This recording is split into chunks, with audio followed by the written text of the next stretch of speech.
सुभाजी भक्त, पटना हाईकोर्ट अधिवक्ता, आप सभी लोगों के लिए डे बाय डे नए नए कानून पे विशेष वीडियो लेकर आते रहता हूं।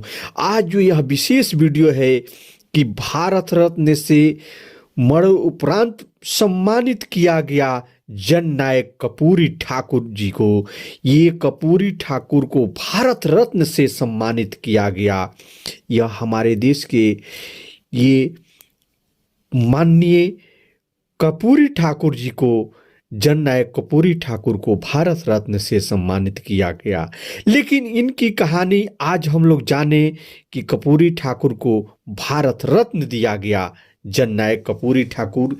ये कहानी वहां से शुरू होती है। ये साल 1938 की बात है। समस्तीपुर के पितौजिया गांव शाम ढलने की थी। एक नौजवान लड़का शहर से मैट्रिक के नतीजे देखकर लौट रहा था। पिता गांव में हजाम थे। पढ़ने के बहुत मौके नहीं थे, मगर बहुत जोड़ तोड़ कर पढ़ाई चल रही थी। मैट्रिक के नतीजे आए तो मेहनत रंग साफ दिखने लगा था। लड़का भागता हुआ पिताजी के पास पहुंचा और बोला, बाबूजी, मैं मैट्रिक में पहले दर्जे से पास हुआ हूं, फर्स्ट डिवीजन से। ये वे दौर की बात है जब देहात में मैट्रिक पास खोजने से मिलते थे और फर्स्ट डिवीजन तो बहुत दूर की बात है, सपना होता था। जिले में अंगुलियों पर गिनने लायक स्टूडेंट ही ये इतनी बड़ी उपलब्धि पाते थे। लड़के के लिए और पिता के लिए भी ये बड़ी उपलब्धि थी। पिता ने लड़के को लेकर गांव के बड़े जो धनी व्यक्ति जिम्मेदार थे उनके पास वे पहुंचे खुशखबरी देने के लिए। पिता सोचा, अगर गांव का बड़ा आदमी का सहारा मिल जाए तो लड़का आगे बढ़ जाएगा। लड़के ने बड़े उत्साह से जाकर बड़े जिम्मेदार को बताया कि मैं मैट्रिक में फर्स्ट डिवीजन से पास हुआ हूं। खाट पर लेटे गांव के दबंग व्यक्ति जिम्मेदार ने जवाब दिया, फर्स्ट दर्जे से पास हुए हो, अच्छी बात है, चलो अब गोड़ दबाओ। लड़के को महसूस हुआ जैसे किसी उसके दिमाग ने लोहा गर्म करके दाग दिया हो। जैसे जानवरों को दागा जाता है, वैसे उसको लोहा गर्म करके उसके दिमाग में दाग दिया गया है। चलो गोड़ दबाओ, ये शब्द उसके दिमाग में गूंजने लगी। इस घटना के 32 साल बाद लड़के का गोड़ मुख्यमंत्री के कुर्सी के नीचे टिकी थी। जिन्हें लोग पैर दबाने, जानवर चराने, गोरू चलाने,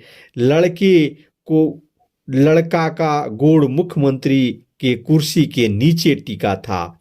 वे उसको बेगार कराने के काबिल समझते थे।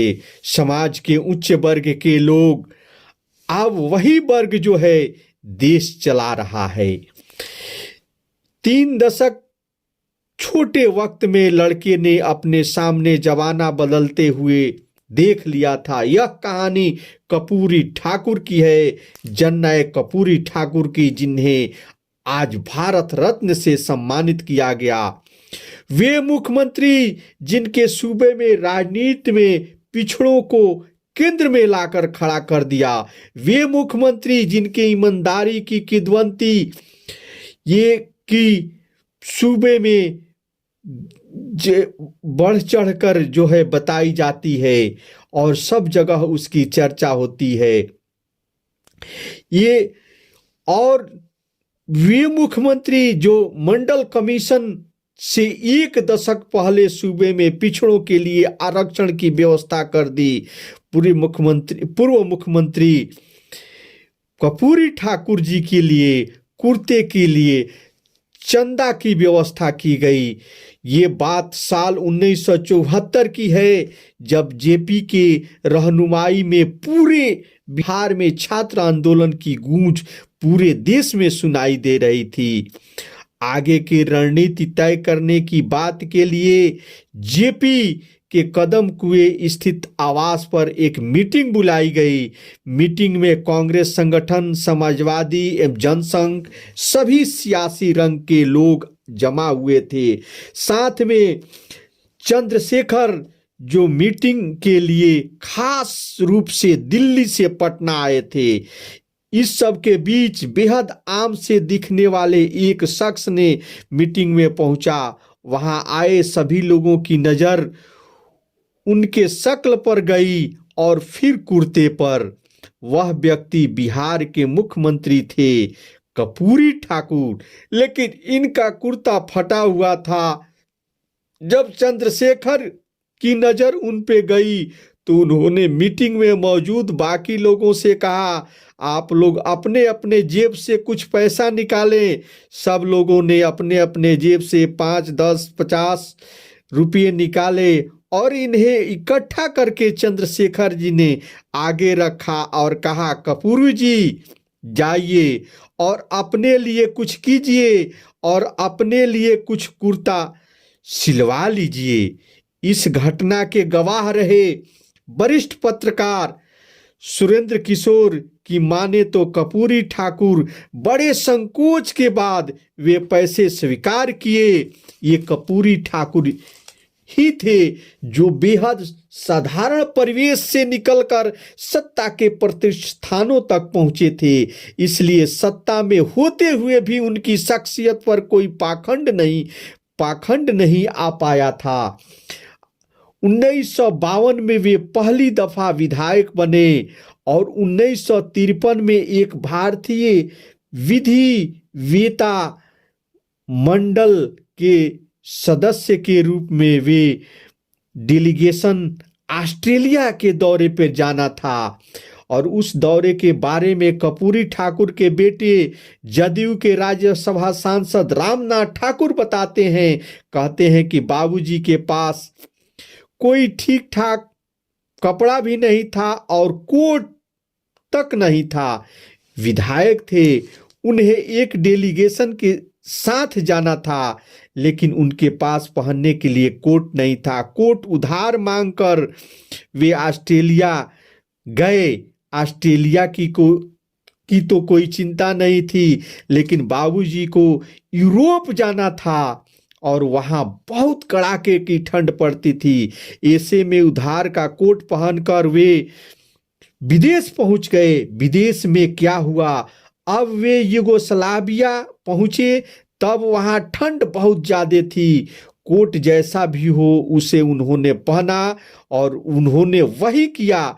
जब वे डेलीगेशन युगोस्लाविया के राष्ट्रपति मार्शल टीटो से मिलने गया तो पिताजी की वही कोट पहनकर मार्शल टीटो से मिले। जब मार्शल टीटो ने यह देखा तो उन्होंने फौरन कर्पूरी ठाकुर को एक नया कोट उपहार के तौर पर दिया, क्योंकि वह कोट उनका फटा हुआ था। कर्पूरी ठाकुर के सादेपन और ईमानदारी के कई खीसे हैं, लेकिन क्या वे सियासत में भी सादे सीधे रहे? नहीं। राजनीतिक विद्वान कहते हैं कि राजनीति मामले में कर्पूरी ठाकुर की कोई सानी नहीं थी। फरवरी 1970 में बिहार में सोशलिस्ट प्रजा पार्टी के विधायक दल के नेता के रूप में रामानंद तिवारी केंद्रीय संसदीय दल को एक खत लिख रहे थे। ये खत सूबे में पैदा हुए ताजा राजनीतिक घटनाक्रम पर था और जनसंघ जैसी सांप्रदायिक पार्टी के साथ मिलकर सरकार नहीं चलाई जा सकती। लेकिन रामानंद तिवारी का एक विरोध करने वाले कर्पूरी ठाकुर थे। संसोपा के द्वारा उस समय नारा दिया गया था कि पिछड़ा पाए 100 में 60। ये संसोपा में 100 में 60 पाने वाले के लिए अगड़े के मुख्यमंत्री कैसे बना सकती है? मुख्यमंत्री का पद एक ब्राह्मण को कैसे बैठा सकती है? इस तर्क को कभी सार्वजनिक नहीं किया गया, लेकिन ये रामानंद तिवारी का विरोध कर रहे थे। वो विरोध करने वाले कर्पूरी ठाकुर थे। रामानंद तिवारी के द्वारा यह कहा गया कि जनसंघ जो कि जैसी सांप्रदायिक पार्टी के साथ सरकार नहीं बनाई जा सकती है, इसलिए रामानंद तिवारी ने अपने महत्वाकांक्षाओं को फौरी तौर पर पीछे खींच लिया। लेकिन इसकी सबसे बड़ी वजह कर्पूरी ठाकुर का विरोध था। इस मौके को लपका दरोगा प्रसाद राय ने। दरोगा प्रसाद राय दूसरी कांग्रेस, इंदिरावाली कांग्रेस के नेता थे। उनके पास 60 विधायक थे। उन्होंने दूसरे विपक्षी दलों के साथ मिला लिया और लगभग 1 वर्ष तक सरकार चलाई। दरोगा प्रसाद की सरकार गिर गई और संसोपा के पास दूसरी बार सरकार बनाने की मौका आया। दूसरी बार संसोपा के विधायक दल के नेता रामानंद तिवारी के जगह कर्पूरी ठाकुर को चुन लिया गया और दिसंबर 1970 में जैसे दरोगा प्रसाद की सरकार गिरी, संसंघ और जनसंघ और छोटे दलों के साथ मिलकर सरकार बनाने का कर्पूरी ठाकुर जी ने दावा पेश किया। वहीं कर्पूरी ठाकुर 8 महीने पहले सैद्धांतिक रूप से विरोध कर रहे थे जनसंघ का, लेकिन अब जनसंघ के समर्थन से खुश थे। 22 दिसंबर 1970 को उन्होंने पहली बार कर्पूरी ठाकुर मुख्यमंत्री की शपथ ली। इस पर रामानंद तिवारी के बेटे शिवानंद तिवारी, जो वर्तमान समय में आरजेडी में हैं, उन्होंने बताया कि जब यह तय हो गई कि संसोपा जनसंघ के साथ सरकार नहीं बनाएगी, तब मेरे बाबूजी कहीं बिहार से बाहर चले गए। इसी बीच जनसंघ से मिलकर सरकार बनाने का खेल हो गया। यह सरकार 6 महीने तक रही। इस सरकार में रामानंद तिवारी को पुलिस महकमे का मंत्री बनाया गया। कर्पूरी ठाकुर को 6 महीने में अपने साथ के घटक दलों को खुश करने के लिए 5 दफा मंत्रिमंडल का विस्तार करना पड़ा। उनके मंत्रियों की संख्या बढ़ते बढ़ते 41 तक पहुंच गई। विवादों का दौर थमने का नाम नहीं ले रहा था। कांग्रेस आर ने अविश्वास प्रस्ताव रखा और अविश्वास प्रस्ताव पर बहस से पहले ही उन्होंने इस्तीफा दे दिया। लेकिन कर्पूरी ठाकुर ने इंजीनियरों को सचिवालय में शमियाना लाकर शमियाना में सबों को नौकरी दे दी और उस समय अभिनव प्रयोग था जो शमियाना लगाकर इंजीनियरों को नौकरी दी गई। एक बड़े बृहद नौकरी दी गई। कर्पूरी ठाकुर ने मैट्रिक परीक्षा में अंग्रेजी की अनिवार्यता को समाप्त कर दी। अब अंग्रेजी का इम्तिहान तो होता था, लेकिन उसके नंबर नहीं जोड़े जाते थे।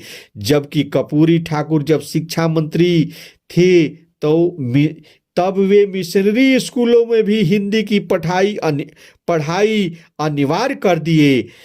गांव और देहातों के छात्र अंग्रेजी में फेल हो जाते थे।